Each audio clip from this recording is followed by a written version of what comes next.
Startup, entrepreneur, artificial intelligence, next gen workplace, tech empowerment, AI native culture, app based attendance से लेकर के gender diversity जैसे चमकते शब्दों से हम रोज दो चार होते हैं। कुछ काम के तरीकों से जुड़े हैं, कुछ काम आसान करने के तरीके।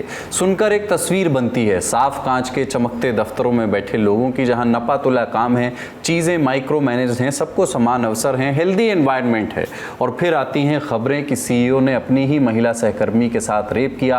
तमाम आंकड़े और कहानियां हैं जो ऐसी हर चमकती तस्वीर पर पत्थर की तरह गिरती हैं। सबकी पड़ताल करेंगे, बात करेंगे कि क्यों बने हुए लागू नियम कानून महिलाओं को सुरक्षा नहीं दिला पा रहे। दिल्ली की हवा और महंगी लग रही है और 13% की राहत भी दूर नजर आ रही है। बांग्लादेश में हिंदुओं की क्रूर हत्या के बीच भारत से कौन सी डराने वाली खबरें आई हैं, और जानेंगे बॉर्डर के पास पाकिस्तान अब कौन सी खुराफात में लगा है। नमस्ते, अपन है कुलदीप और आप देखना शुरू कर चुके हैं दी Lalan top show.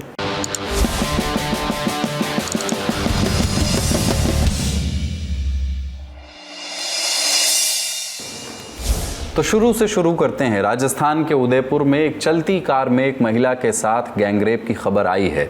जीकेएम IT private limited company के सीईओ जितेश सिसोदिया ने 20 दिसंबर की रात बर्थडे पार्टी रखी थी, जिसमें उनकी एक सहकर्मी भी शामिल हुई।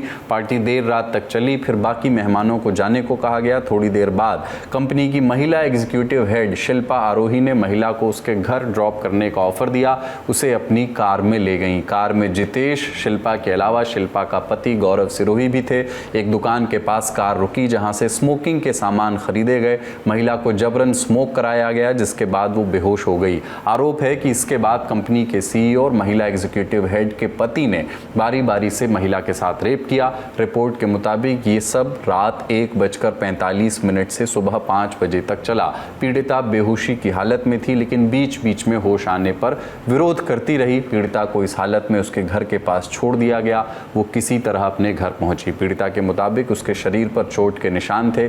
उसके ईयररिंग्स, मोजे और अंडरगारमेंट्स गायब थे। घटना के 3 दिन बाद यानी 23 दिसंबर को पुलिस थाने में शिकायत दर्ज कराई गई। महिला की मेडिकल जांच हुई, जांच शुरू हुई। कार के डैश कैम को चेक किया गया, जिसमें ऑडियो वीडियो रिकॉर्डिंग खंगाली गई। रिपोर्ट के मुताबिक रिकॉर्डिंग में बातचीत और आवाज़ें साफ रिकॉर्ड हुई थीं। 25 दिसंबर को पुलिस ने सीईओ जितेश सिसोदिया, गौरव सिरोही और शिल्पा सिरोही को गिरफ्तार कर लिया। तीनों को कोर्ट में पेश किया गया। 4 दिन की पुलिस रिमांड ली गई। बर्थडे पार्टी अराउंड 1-1:30 बजे उसको सीईओ और उसकी कंपनी में कार्यरत एक अन्य महिला सहकर्मी और उनके पति द्वारा आफ्टर पार्टी का इनविटेशन दिया। इस पर वह उन तीनों ही आरोपियों के साथ में कार में आफ्टर पार्टी हेतु गई। महिला का आरोप है कि इस दौरान जब वह आफ्टर पार्टी कर रहे थे रात्रि में, तो तीनों ही आरोपियों द्वारा उसको फिजिकली मोलेस्टेट किया और उसके विरोध करने पर भी वे नहीं माने और उसे घर नहीं छोड़ा। इस रिपोर्ट पर सुखेर में एक आपराधिक प्रकरण दर्ज किया गया। घटना गंभीर थी, तो महिला के बयानों के आधार पर बाकी सभी तथ्यों की पुष्टि की गई, वेरिफिकेशन किया गया, महिला का मेडिकल कराया गया। महिला के मेडिकल से उसके शरीर पर कुछ चोटें भी हैं, जो अदरवाइज़ महिला के द्वारा जो रिपोर्ट दर्ज कराई गई है उससे उसके आरोपों की पुष्टि भी होती है। इन सभी तथ्यों के आधार पर इन तीनों ही आरोपियों को गिरफ्तार कर लिया गया है और आज गिरफ्तार करके उन्हें कोर्ट में पेश किया जाएगा, जहां से उनका police remand. CEO Jitesh Sisodia की कंपनी अपनी वेबसाइट पर खुद को 5 में से 4.7 रेटिंग देती है, यानी बहुत बढ़िया माहौल है। महिला सुरक्षा के भी बड़े बड़े दावे करती है, लेकिन इस घटना ने इन दावों की धज्जियां उड़ा दी हैं। ये सवाल एक कंपनी का नहीं है, हालांकि ये एक महिला का भी नहीं है। सवाल देश की आधी आबादी से जुड़ा हुआ है। महिलाएं घर में हो या ऑफिस में, पब्लिक ट्रांसपोर्ट में हो या प्राइवेट गाड़ी में, खुद को कहीं भी पूरी तरह सेफ महसूस नहीं कर सकती। महिलाओं की सुरक्षा अक्सर कॉम्प्रोमाइज़ हो जाती है और ये कोई पहला पहला वाकया नहीं है, इसके पहले भी अनगिनत मामले आए हैं। कुछ चर्चित मामलों पर नज़र एक बार डाल लेते हैं। वरिष्ठ IAS अधिकारी रूपन देओल बजाज ने 1988 में शिकायत दर्ज कराई थी। आरोप लगा उस समय के Punjab police DGP KPS Gill पर। क्या था आरोप? रूपन ने कहा कि पार्टी में KPS गिल ने उनके साथ अनुचित व्यवहार किया, उन्हें गलत तरीके से छुआ। मामले में ट्रायल कोर्ट ने 1996 में KPS गिल को दोषी ठहराया। इसके बाद 2005 में सुप्रीम कोर्ट ने भी इस फैसले को बरकरार रखा। हालांकि इतना सब होने के बावजूद देश के इस पूर्व शीर्ष पुलिस अधिकारी को कभी जेल की सजा नहीं भुगतनी पड़ी। कैसे? कोर्ट ने उन्हें 3 महीने की जेल की सजा सुनाई थी, लेकिन बाद में उसे 3 साल के प्रोबेशन में बदल दिया गया। दूसरा मामला, 23 साल की एयर होस्टेस गीतिका शर्मा ने अपनी जान ले ली। उन्होंने एक नोट छोड़ा था जिसमें हरियाणा के पूर्व मंत्री गोपाल कांडा के खिलाफ यौन उत्पीड़न के आरोप लगाए गए थे। मामला कोर्ट पहुंचा, लेकिन सबूतों के अभाव में गोपाल कांडा को कोर्ट ने बरी कर दिया। कोर्ट ने कहा कि इस बात का कोई डायरेक्ट प्रूफ नहीं है कि गोपाल कांडा ने पीड़िता को अपनी जान लेने पर मजबूर किया था। सुप्रीम कोर्ट के पूर्व जज और पश्चिम बंगाल मानवाधिकार आयोग के अध्यक्ष अशोक गांगुली को अपने पद से इस्तीफा देना पड़ा। वजह, उन पर एक लॉ इंटर्न के साथ यौन उत्पीड़न के आरोप लगे थे। सुप्रीम कोर्ट की तरफ से एक पैनल ने केस की जांच की। पैनल की रिपोर्ट में कहा गया कि जज ने सेक्सुअली हैरेस किया था, लेकिन मामले को ऐसे ही रफा दफा कर दिया गया। सुप्रीम कोर्ट ने कोई और एक्शन नहीं लिया, ना कोई सजा ही दी। इन्फोसिस के सॉफ्टवेयर एग्जीक्यूटिव फणीश मूर्ति पर उनकी सेक्रेटरी ने यौन उत्पीड़न के आरोप लगाए थे। मामले को खत्म करने के लिए कंपनी ने पीड़िता के साथ आउट ऑफ कोर्ट सेटलमेंट किया। कंपनी ने $3 मिलियन दिए और फणीश को कंपनी से निकाल दिया। ये तो कुछ चर्चित मामले हैं जो खबरों में आए, लेकिन महिलाएं कितनी सुरक्षित हैं इसे आंकड़ों से समझिए। इंडिया टुडे की सोनल खेत्रपाल और सोनाली HRG ने अपनी रिपोर्ट में विस्तार से इस पर लिखा है, जो बताता है कि कितने भी कानून बन जाएं, महिलाओं के खिलाफ अपराध में कोई गिरावट नहीं आई। तेजी से बढ़ रहे हैं ये अपराध, खासकर वर्क प्लेस पर। रिपोर्ट में नेशनल स्टॉक एक्सचेंज में रजिस्टर्ड कंपनियों के आंकड़े दिए गए हैं। वित्त वर्ष 2023 से 2024 के बीच 29% ज़्यादा शिकायतें आई हैं। क्या राष्ट्रीय क्या अंतर्राष्ट्रीय, महिला सुरक्षा से जुड़ी हर रिपोर्ट इसकी गवाही देती है। इंटरनेशनल लेबर ऑर्गेनाइजेशन की रिपोर्ट बताती है कि दुनिया में हर 5 में से 1 महिला कर्मचारी को अपने ऑफिस में हिंसा या उत्पीड़न का सामना करना पड़ता है, और भारत भी इससे अलग नहीं है। हालांकि जो मामले दर्ज होते हैं वे असलियत का सिर्फ एक छोटा सा हिस्सा हैं। रोजमर्रा की परेशानियां जैसे बेवजह छूना, अश्लील टिप्पणियां, गंदे मजाक अक्सर रिपोर्ट ही नहीं किए जाते। और समस्याएं केवल सेक्सुअल असॉल्ट से ही जुड़ी नहीं हैं। कई ऑफिस में साफ सुथरे वॉशरूम जैसी बुनियादी सुविधाएं भी महिलाओं को नहीं मिल पाती। आराम करने की जगह, क्रैच और सुरक्षित ट्रांसपोर्ट का अभाव भी है, जो बताता है कि महिलाओं की समस्याओं या एग्जिस्टेंस को ही कैसे नकारा जाना आम है। इंडिया टुडे की रिपोर्ट में इसे उदाहरण के साथ समझाया गया है। रेडीमेड गारमेंट इंडस्ट्री में जहां लाखों महिलाएं काम करती हैं, इस इंडस्ट्री में काम कर रही महिलाओं के ऑफिस आवर्स में टॉयलेट जाने पर रोक है। कई बार इन्हें गाली गलौज भी झेलना पड़ता है। लिखित कॉन्ट्रैक्ट ना होने की वजह से महिलाएं शिकायत करने से डरती हैं, क्योंकि नौकरी जाने का खतरा सिर पर रहता है। ऐसी ही स्थिति फैक्ट्रियों, अदालतों और सरकारी दफ्तरों में भी देखने को मिलती है, जहां महिलाएं आज भी उन बेसिक सुविधाओं की मांग कर रही हैं जो उन्हें दशकों पहले मिल जानी चाहिए थी। वजह महिलाओं की भागीदारी को बढ़ने नहीं देते। समस्याएं और भी हैं, जैसे मैटरनिटी लीव्स यानी मां बनने के वक्त ली जाने वाली छुट्टियां। कई कंपनियां इसे एक प्रॉब्लम की तरह देखती हैं, वो ऐसी महिलाओं को मौका देने से बचती हैं। इस तरह का एक वाकया लिंक्डइन पर रिचा सिंह नाम की एक यूज़र ने लिखा। उन्होंने बताया कि जब महिलाएं अपने लेट 20s या 30s में होती हैं तो उनके लिए इंटरव्यू का मतलब सिर्फ स्किल्स या एक्सपीरियंस नहीं रह जाता। तब सवाल कुछ और तरह के भी किए जाते हैं, जैसे परिवार में कौन कौन है, शादी हुई है या नहीं, शादी नहीं हुई तो उसका प्लान है या नहीं, शादी हो गई है तो बच्चे कब, और इस किस्म के पूर्वाग्रह और भेदभाव मिलकर के करते क्या हैं? काम की जगहों में महिलाओं की हिस्सेदारी को कम करते हैं। इसका मौजू मैकिन्सी एंड कंपनीज की मई 2025 में छपी एक रिपोर्ट में मिलता है। लबोलुआब ये कि प्राइवेट सेक्टर की एंट्री लेवल जॉब्स में महिलाओं की हिस्सेदारी सिर्फ 33% है, यानी 3 में से सिर्फ 1 महिला। सीनियर लेवल पर तो ये गैप और भी बढ़ जाता है। मैनेजरियल पदों पर तो केवल 24% महिलाएं ही पहुंच पाती हैं। हमने कुछ कामकाजी महिलाओं से बात की और उनसे वर्क प्लेस पर आने वाली दिक्कतें समझने की कोशिश की। उनका नाम और चेहरा हम आपको नहीं दिखा सकते सभी का, लेकिन उनका पक्ष आप सुन सकते हैं।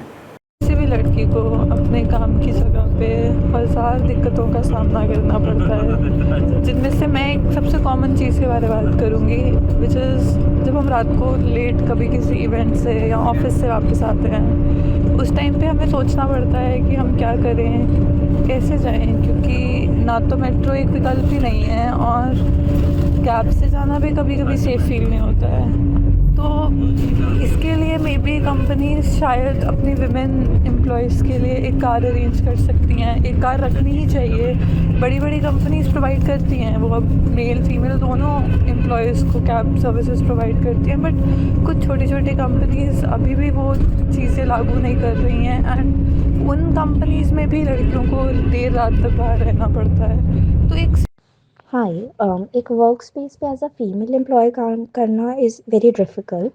अगर हम सिर्फ सेफ्टी की बात करें तो there are many safety concerns. For example बहुत ही सटल ईटीज़ करना, किसी का शोल्डर टच करना, हैंड टच करना, एक लंच पे इनवाइट करना, और अगर एक फ़ीमेल कंफर्टेबल नहीं फ़ील कर रही है एज अ एम्प्लॉय अपने कलीग्स के साथ, या फिर वो बोलती है या डिनाई कर देती है टू डू दो सर्टेन थिंग्स, तो फिर उसको बिहेवियर पे बहुत बोला जाता है that she is not nice, she has attitude problems, वो कोरियन नहीं है टीम के साथ, वो टीम के साथ काम नहीं कर सकती हैं, उसकी वजह से उनके प्रमोशंस नहीं दिए जाते हैं, एंड उनको बिहेवियर पे मार्क करा जाता है that they don't have a nice behaviour, this and that.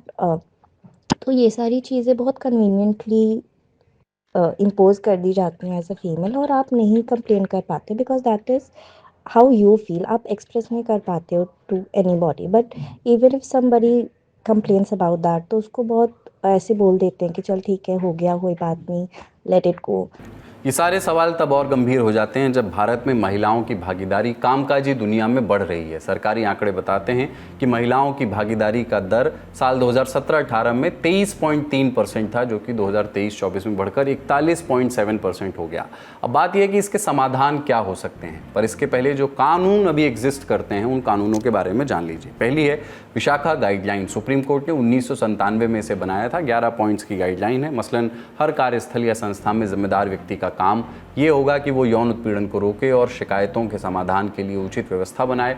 यौन उत्पीड़न की परिभाषा भी स्पष्ट की, चाहे वो सीधे हो या इशारों में, जैसे यौन संबंध बनाने की मांग या दबाव, या यौन टिप्पणी या अश्लील बातें करना, अश्लील चित्र या वीडियो दिखाना, कोई भी ऐसा शारीरिक, मौखिक या गैर मौखिक व्यवहार करना जो सामने वाले को असहज करे। इन्हें रोकने और शिकायतों को सुलझाने के सुझाव भी दिए। विशाखा गाइडलाइंस के तहत पॉश का कानून बना, sexual harassment of women at work place prevention, prohibition and redressal act 2013। इसके तहत शिकायतों की सुनवाई के लिए 10 से ज़्यादा कर्मचारी वाले ऑफिस में एक इंटरनल कमेटी बनाना अनिवार्य है, जिसकी अध्यक्ष एक महिला हो, कम से कम आधे सदस्य महिलाएं हों। निष्पक्षता बनाए रखने के लिए किसी एनजीओ या बाहरी विशेषज्ञ को भी शामिल किया जाए। शिकायतों की गोपनीयता पूरी तरह से बनाए रखी जाए। लेकिन इन कानूनों के होने से भी समस्याएं हल नहीं हो पा रही। वजह है कानून का सही से लागू नहीं हो पाना। कई छोटी कंपनियां सिर्फ ऑनलाइन कागजी खानापूर्ति करती हैं। आज भी बहुत सी कंपनियों में ना तो इंटरनल कमेटी है और ना ही शिकायतों का समय पर निपटारा होता है। दूसरी वजह है जहां कमेटियां बनी भी हुई हैं वहां अक्सर वे स्वतंत्र रूप से काम नहीं करती। संस्थान की छवि बचाने को इंसाफ से ज़्यादा अहमियत वो देती हैं। जूनियर महिला कर्मचारियों पर चुप रहने या इस्तीफा देने का दबाव डाला जाता है। इसके अलावा महिलाएं डरती हैं कि शिकायत करने से बदला लिया जाएगा, उनकी बात पर भरोसा नहीं किया जाएगा या उनके करियर को नुकसान पहुंचेगा। ऐसे में कानून से इतर वर्क प्लेस में महिलाओं को सेफ फील कराने के लिए क्या कदम उठाने चाहिए, इसके लिए हमने कुछ कामकाजी महिलाओं से बात की। सिंपल सी चीज़, अगर एक कार ही प्रोवाइड कर दी जाए उससे भी बहुत फ़र्क पड़ता है। एक लड़की को सोचना नहीं पड़ेगा बाहर जाने से पहले, रात को लेट तक काम करने से पहले। घर वालों को टेंशन नहीं होगी, स्पेशली वो घर वाले जो बच्चों के साथ भी नहीं रह रहे हैं, जो दूसरे शहर में, और जब देर रात को लड़की घर वापस आती है बाहर से, तो उन्हें भी हमेशा उनके माइंड में भी यही चलता रहता है कि क्या घर सेफली पहुंच गई होगी कि नहीं पहुंच गई होगी। उसके अलावा कभी कभी हमें 5-6 मेल कलीग्स के साथ अकेले ट्रैवल करना पड़ता है, और उसके लिए अगर लड़के ये ट्राई करें कि जो उनके साथ लड़की है वो कंफर्टेबल हो, वो सेफ फील हो, जो कि बहुत ही ह्यूमन चीज़ है करने के लिए। उसमें मैं ये भी नहीं बोलूँगी कि कोई बहुत ही बड़ी चीज़ है जो करनी चाहिए। ये तो एक बेसिक चीज़ है जो किसी भी इंसान को ट्राई करना चाहिए कि उसके साथ वाला कंफर्टेबल फील करे। तो ये कुछ बहुत ही बेसिक चीज़ें हैं जो मेरे हिसाब से हम कर सकते हैं ताकि लड़कियों को वर्क प्लेस पे सेफ फील हो। Thank you. बट ये सारी चीज़ें को इतना लाइटली नहीं लेना चाहिए। If someone is behaving in a certain way and a female is not feeling comfortable, तो उस कंप्लेन को सीरियसली लेना चाहिए and they should be taken strict actions against them. ऐसा नहीं है कि वार्निंग देके छोड़ दिया, कोई बात नहीं, लेट इट गो वाली बात नहीं होनी चाहिए. आई थिंक प्रॉपर कंप्लेन होनी चाहिए, उन पे भी रिपोर्ट होनी चाहिए. महिलाओं के लिए अपनी काम की जगह पर, वर्क प्लेस पर बहुत सारे चैलेंजेस होते हैं, जैसे कि कुछ तो उनके पोटेंशियल को लेकर है, डाउट रहता है लोगों को कि पता नहीं डिसीजंस कैसे ले पाएंगे. इसके अलावा जो वर्क प्लेस हैरेसमेंट की सिचुएशन होती है वो उनके पोटेंशियल को और कम कर देती है. तो इसके लिए एक इकोसिस्टम तैयार करने की ज़रूरत है, जिसमें बाय स्टैंडर्ड्स का रोल बहुत ज़रूरी है, कि जिन पर सीधे असर नहीं है लेकिन जो लोग देख रहे हैं या जिनको बातें पता चल रही हैं. तो इसके लिए कुछ इस्टेब्लिश तरीके हैं, जैसे कहा गया है कि 5 Ds ऑफ इंटरवेंशन, कि इंटरवेंशन के स्टेजेस, एक होता है डायरेक्ट इंटरवेंशन, एक होता है डिस्ट्रैक्शन, एक मेथड, दूसरा होता है डेलीगेशन, डेलीगेट करना, तीसरा होता है डिले टैक्टिक्स, और चौथा, पांचवा फाइनल होता है डॉक्यूमेंटेशन. लेकिन डॉक्यूमेंटेशन में ख्याल रखना है कि कुछ लोग ऑडियोज और वीडियोज रिकॉर्ड कर लेते हैं और फिर वो सीधे सोशल मीडिया पे डाल देते हैं. तो ऐसा नहीं करना है. टाइम, डेट, कौन वहाँ पे मौजूद था, इन सब चीज़ों को आप डॉक्यूमेंट कर लें, लिख लें. अगर ऑडियो वीडियो है वो भी ठीक है, लेकिन खुद कोई एक्शन उस पर ऐसे ना ले लें. उसको फेयर चांस मिलना होता है ट्रायल के लिए. और डायरेक्ट इंटरवेंशन कई बार पावर डायनामिक्स होते हैं जिसकी वजह से आपको लगता है कि आप कहीं खतरे में तो नहीं आ जाएंगे, या आप उस पोजीशन में नहीं है जहाँ सीधे सीधे आप कोई एक्शन ले सकते हैं. तो आप डिस्ट्रैक्ट करने की, उस मोमेंट को डिस्टर्ब करने की कोशिश कर सकते हैं. कई बार ऑफिसेज होते हैं, वहाँ पार्टीज हो रही हैं या कोई गेट टुगेदर है और आपको लग रहा है कुछ ऐसा माहौल या अनप्लेजेंट हो रहा है, तो आप डिस्ट्रैक्ट कर सकते हैं, डेलीगेट कर सकते हैं कोई रिस्पॉन्सिबिलिटी, या कोई जो आप इन्फॉर्म कर सकते हैं किसी को जो उस एक्शन लेने की पोजीशन में है. और ये चीज़ें बार बार लगातार, किस तरह की बात हो सकती है, कौन सी भाषा का इस्तेमाल हो सकता है, किस तरह की चीज़ें मजाक के दायरे में है, क्या मजाक के दायरे में नहीं है, तो इसको प्रेजेंटेशंस के थ्रू या बार बार इस पे बात करके या ग्रुप्स फॉर्म करके अपने एम्प्लॉयज़ के साथ ये बात करना बहुत ज़रूरी है, जिससे कि लोगों को पता भी रहे कि हाँ ठीक है, एक इकोसिस्टम है इसके खिलाफ. बिल्कुल. तो आपने समस्या सुनी, समाधान, पोटेंशियल समाधान जो हैं वो जाने, लेकिन चीज़ें बेहतर तभी होंगी जब इन कानूनों को ठीक तरीके से लागू किया जाए. इसके लिए नीयत चाहिए. हम हर दिन आगे बढ़ रहे हैं, महिलाओं की दफ्तरों में उपस्थिति बढ़ रही है, तकनीक बेहतर हो रही है, AI, बिग डेटा, ऐप से दैनंदिन व्यवस्थाओं जैसे चमकते शब्द आम हो रहे हैं, लेकिन ये सब बेमानी है अगर महिला सुरक्षा जैसे बुनियादी मुद्दे को सुलझा नहीं पा रहे हैं हम. आज की बड़ी खबर इतना ही. अब सुर्खियों की बारी. दिल्ली में हवा की क्वालिटी अभी पूरी तरह से सुधरी नहीं है. आज का एवरेज AQI भी 200 के ऊपर है, यानी आज भी दिल्ली वाले ख़राब हवा में सांस लेने को मजबूर हैं. ऐसे में उपाय क्या है? जो अफोर्ड कर सकते हैं वो एयर प्यूरीफायर लगवाकर थोड़ी राहत की सांस ले सकते हैं, लेकिन उस राहत पर भी टैक्स का बोझ पड़ रहा है. खबरों में जब से मामला आया, साफ़ हवा और महंगी फील हो रही है. एयर प्यूरीफायर पर सरकार 18% GST लगाती है. जनता के हितों को ध्यान में रखते हुए कोर्ट में एक याचिका लगाई गई थी. मांग की गई कि एयर प्यूरीफायर पर टैक्स घटा करके, GST घटा करके 5% कर दिया जाए. एयर प्यूरीफायर को मेडिकल डिवाइस की कैटेगरी में रखा जाए. दिल्ली हाई कोर्ट में इस मसले पर 26 दिसंबर को सुनवाई हुई. केंद्र सरकार की ओर से पेश हुए अतिरिक्त सॉलिसिटर जनरल यानी ASG N वेंकटरमन, उन्होंने याचिका की मंशा पर सवाल उठाए. तर्क दिया कि GST की दरों में बदलाव एक नीतिगत फैसला है जो पूरे देश के राज्यों की सहमति यानी GST काउंसिल से लिया जाता है. रिपोर्ट के मुताबिक ASG ने कोर्ट को बताया कि एयर प्यूरीफायर पर GST कम करने पर चर्चा के लिए कोई अर्जेंट मीटिंग नहीं होगी. ये भी कहा गया कि GST काउंसिल वर्चुअल कॉन्फ्रेंस के जरिए नहीं हो सकती. GST काउंसिल में वोट हाथ उठाकर या सीक्रेट बैलेट के जरिए डाले जाते हैं. फिलहाल मामले की अगली सुनवाई 9 जनवरी को होगी. देखते हैं तब तक दिल्ली की हवा कितनी सुधरती है. मामला और कोर्ट की टिप्पणियां पहले भी आई थी. 24 दिसंबर को दिल्ली हाई कोर्ट के चीफ जस्टिस देवेंद्र कुमार उपाध्याय की बेंच ने सुनवाई की थी. बेंच ने केंद्र सरकार को फटकार लगाई. कोर्ट ने कहा था कि हम अनजाने में दिन भर में कम से कम 21,000 बार सांस लेते हैं. कल्पना कीजिए कि जहरीली हवा हमारे फेफड़ों को कितना नुकसान पहुंचा रही है. कोर्ट ने कहा था कि GST काउंसिल जल्द से जल्द बैठक करे, एयर प्यूरीफायर पर 18% GST को हटा दे या घटाकर 5% करे. अगली सुर्खी, 10 मई को भारत पाकिस्तान के बीच सीज फायर हुआ था, लेकिन प्रधानमंत्री मोदी और कई केंद्रीय मंत्री गाहे बगाहे कहते आए हैं कि अभी ऑपरेशन सिंदूर को विराम दिया गया है, खत्म नहीं किया गया। खबरें बता रही हैं कि इसका डर पाकिस्तान को सता रहा है। इस डर के कारण पड़ोसी मुल्क अब LOC और POK के आसपास बड़े पैमाने पर काउंटर ड्रोन सिस्टम तैनात कर रहा है। इंडिया टुडे की रिपोर्ट के मुताबिक पाकिस्तान ने 30 से ज़्यादा विशेष एंटी ड्रोन यूनिट्स तैनात किए हैं। जिन हथियारों को पाकिस्तान ने लगाया है उन्हें आप स्क्रीन पर देख सकते हैं। Spider counter UAS system drone का पता रेडियो फ्रीक्वेंसी से लगाता है, 10 किलोमीटर की रेंज में ड्रोन को पकड़ सकता है। सफरा एंटी UAV जैमिंग गन इस बंदूक से 1.5 किलोमीटर दूर तक ड्रोन का कंट्रोल, वीडियो और GPS सिग्नल जाम कर लेती है। Polygon GDF 35mm twin barrel anti aircraft gun और अंजा मार्क 2 और मार्क 3 मैन पैड्स का भी इस्तेमाल किए जाने की बात आई है। ये धीमे और कम ऊंचाई पर उड़ने वाले ड्रोन को गिरा सकते हैं। मकसद LOC के पास हवाई निगरानी और इलेक्ट्रॉनिक वॉरफेयर को मजबूत करना है। रिपोर्ट बताती है कि तैनाती सेक्टर के हिसाब से हुई है। पड़ोसी देश अपने ऑल वेदर फ्रेंड तुर्की और चीन से भी एडवांस ड्रोन और डिफेंस सिस्टम खरीदने की कोशिश में है। उधर भारतीय सेना मुस्तैद है, पश्चिमी सीमा पर लगातार युद्धाभ्यास कर रही है।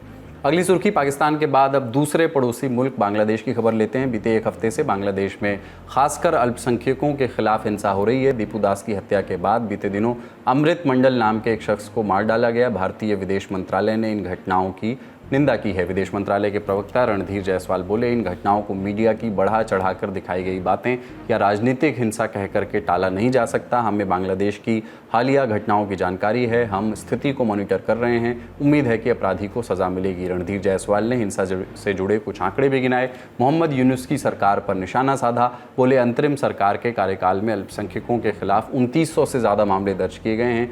इनमें हत्याएं, आगजनी और ज़मीन हड़पने जैसे मामले शामिल हैं।